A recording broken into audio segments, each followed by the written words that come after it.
안녕하세요. 명쾌한 최 원장입니다. 제가 질병을 진단하는 것을 별로 좋아하지 않는데요. 1차적으로 아직 큰 병이 오기 전 상태, 미병 상태의 환자분을 치료하기에는 명쾌한 알러지 치료가 너무 강력하고요. 마치 부엌에서 양파 채 썰려고 칼을 찾는데 삼국지의 관우에 청룡 언월도를 갖다 주는 꼴이죠. 둘째로 자기 병명을 모르는 분들은 제 환자가 아니라고 생각하기 때문입니다. 자기 병명을 모른다는 것은 그 질병에 대한 병의원의 표준 치료를 받아본 적이 없다는 뜻이고, 의학적인 치료로 대책이 없다는 걸 아직 느껴보지 못했다는 뜻이 되죠. 그런 분에게 아무리 명쾌한 알러지 치료가 이렇게 대단하다고 설명을 해줘도 잘 이해하지 못하시는 경우가 많았거든요. 그래서 명쾌한 최 원장 유튜브 영상을 둘러보시면 질병 초보자를 위한 영상은 별로 없어요. 완전 난치질환, 답도 없고 약도 없고 치료법도 없는 질환에 시달리는 환자분들이 지금까지 해볼 것을 다 해보셨을 것이기 때문에 기본적인 내용은 다 아신다고 가정하고 찍은 영상들이 가득합니다. 그런데 제 원칙에 예외가 생겼습니다. 바로 C5 환자들 덕분입니다. 요즘에 명쾌한 유튜브나 블로그를 보고 그제서야 본인의 증상이 C5였다는 것을 알게 됐다는 분들이 저를 찾고 있습니다.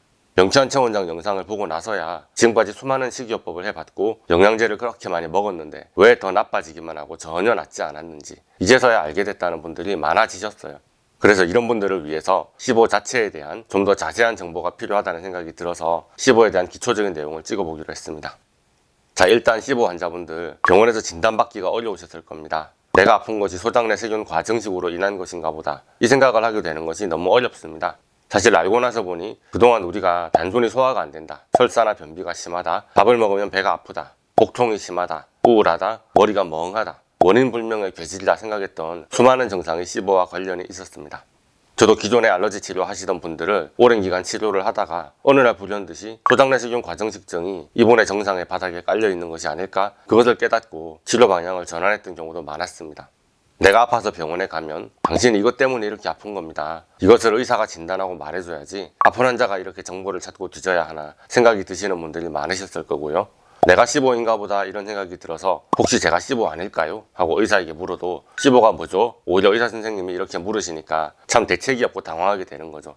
도대체 이 사태가 어쩌다 이렇게 된 것인지를 오늘 좀 설명을 해보고 싶은데요. 먼저 C5를 어떻게 진단하고 어떻게 분류하는지, 그리고 각각의 분류에 따라서 어떻게 치료를 하는지 설명해 보겠습니다. C5의 가장 흔한 증상은 복부 팽만입니다. 소장에는 원래 세균이 정식하면 안 됩니다. 소장은 잘 분해된 영양소를 흡수하는 위치입니다. 그런데 소장에 세균이 정식하면 우리 몸은 그 영양소를 흡수하지 못하고 세균에게 빼앗기게 되죠. 세균이 영양소를 먹고 분해하는 과정에서 수소, 메탄, 황화수소 등의 가스가 발생합니다. 그래서 C5를 앓고 있는 분들은 식사 후에 조금만 지나면 급격한 팽만감을 느끼게 됩니다. 밥만 먹으면 임신 6개월 같이 막 이렇게 배가 불러옵니다, 이런 말씀을 하시는데요. 소장은 본래 가스가 발생하는 곳이 아닙니다.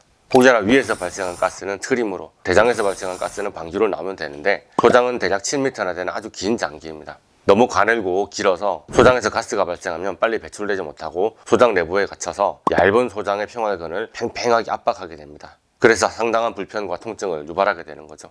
그래서 이렇게 소장에 가스가 발생하는 증상을 이용해서 C5를 진단하게 됩니다. 원래 정상적인 경우라면 수소, 메탄, 황화수소 가스 등은 호흡 검사에서 검출되지 말아야 하거든요. 하지만 C5가 있다면 락툴로즈 호흡 검사법에서 수소, 메탄, 황화수소 등이 정상보다 더 많이 검출되게 되는 거죠.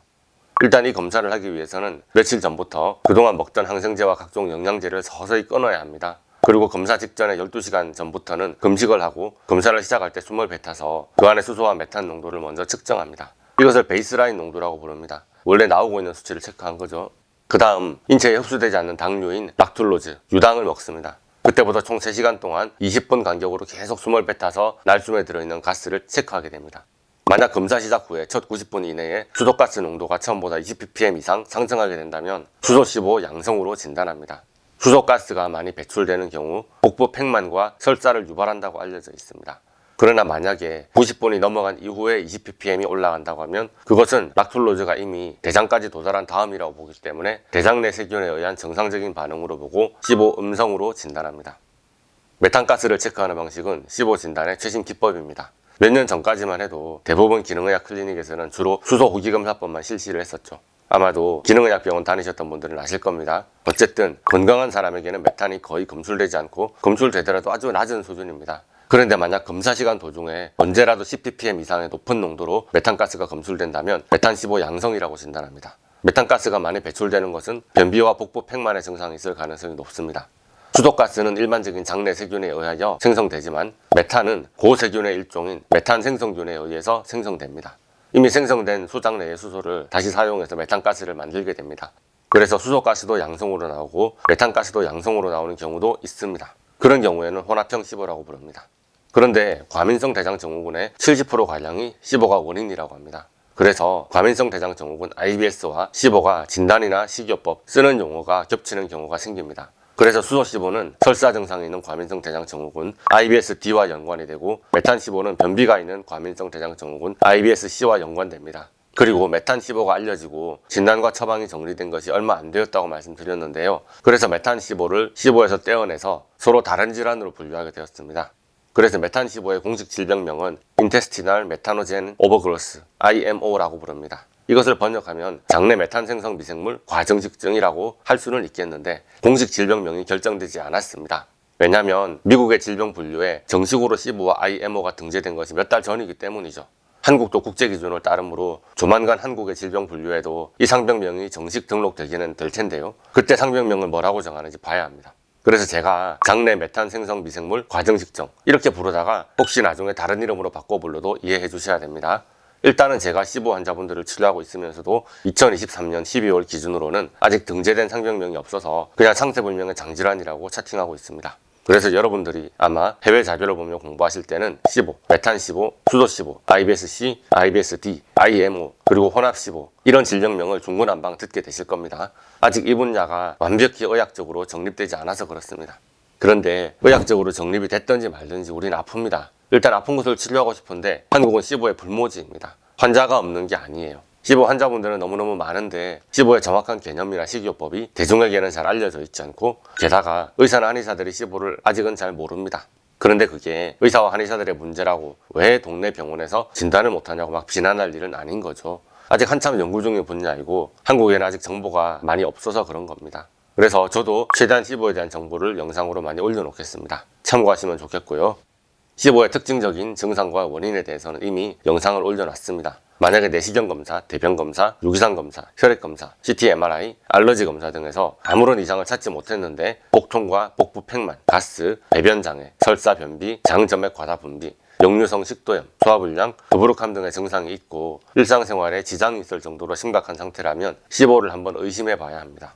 시보는 크게 설사형 시보, 변비형 시보, 혼합형 시보로 나눌 수 있지만 시보 환자분들은 개개인이 모두 다 다릅니다. 뭘 먹으면 좋은지, 뭘 먹으면 나쁜지는 여러분 소장에 어떤 세균이 살고 그 세균이 뭘 먹고 사는지에 따라 결정되겠죠. 그런데 솔직히 소장에 사는 세균이 딱 10종류라고 해도 이론적으로는 10가지 패턴의 컨비네이션의 식이요법이 가능합니다. 그런데 소장에 사는 세균이 딱 10종류일까요? 자, 그래서 시보 환자의 증상도 먹으면 좋은 음식, 나쁜 음식도 개개인이 모두 다 다르다는 사실을 인정하셔야 됩니다. 저 사람이 시보인데 저거 먹고 좋아졌대 라는 말을 듣더라도 그냥 막 따라하시면 안 되고 식이요법이든 생활 방식이든 어떤 틀에 넣고 규정 짓는 것이 무척 어렵고 스스로 자기 몸에 효과가 있는지 확인하는 과정이 필요합니다. 자, 그런데 내가 시보가 맞나? 수도 시보인가 메탄 시보인가 혼합형 시보인가 확인하고 싶은데 아마 병원을 찾아본 분들이 상당히 당황하셨을 것 같습니다. 왜냐하면 진단을 하는 병원이 거의 없어요. 혹은 진단을 한다고 해서 찾아갔는데 수소 호기 검사만 한다는 겁니다. 그럼 메탄은요? 황화수소는요? 메탄가스나 황화수소를 체크를 안 한대요. 그럼 수소가스가 검출이 안 되면 시보가 아니겠네요? 진단을 받아도 그럼 혹시 메탄 시보는 아닌가요? 물을 때 모르겠습니다 라는 답이 나오게 되겠죠. 이게 뭐냐 싶은데 이것에 대해서는 대책을 명치환 천원장이 준비하고 있는 게 있습니다. 그런데 시간이 좀 걸릴 거예요. 조만간 준비가 완료되면 영상으로 올려드리겠습니다. 오늘은 여기까지 시보의 진단과 상병명에 대해서 말씀드렸습니다. 오늘의 영상이 도움이 되셨다면 좋아요, 구독, 알림 설정 부탁드리겠고요. 시보에 대해서 궁금한 점이 있으시면 댓글 달아주세요. 여러분께 도움이 되는 영상으로 또 찾아뵙겠습니다. 감사합니다.